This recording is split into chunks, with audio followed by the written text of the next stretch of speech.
G'day everyone, Andrew Lindner here, 10th generation sock maker, and today we're going to bust a myth about socks. Now today's myth is that wool socks are itchy.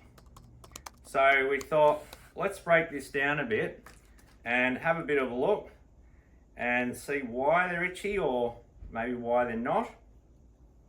But here's your woolly sock.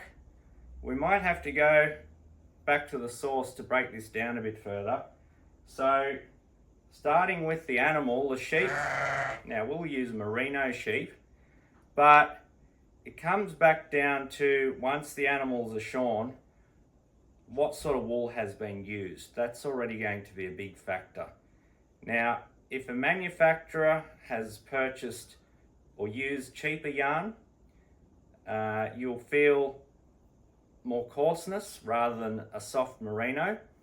And as a yarn is constructed, when they use the yarn fibers, they tease them apart and then they start to twist and interlock to create a yarn.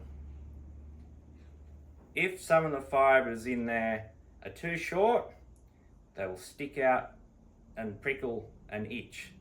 So yes, that can lead to an itchy woolly sock or woolly garment.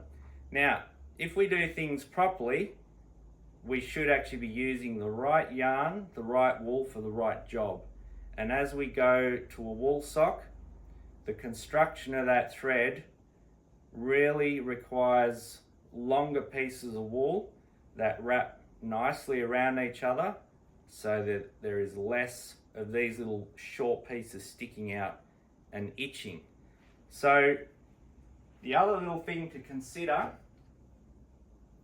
is this stuff. Quite often wool socks use a nylon or a synthetic to make the garment stronger. It's better for wear and tear. But if we use too much synthetic and your feet sweat, this can add to your skin opening up and finding that anything that brushes against now your wet skin can irritate your skin. So it's important that when we make wool socks, we actually make a proper wool sock and put in a decent amount of wool and not too much of the synthetic, so that the natural fiber is actually wicking away moisture and you just have this beautiful soft merino on your skin. So I would call this one busted, but if you have any questions on this topic, please give us a call or send us an email. And if you do get a chance, come and see us in the factory.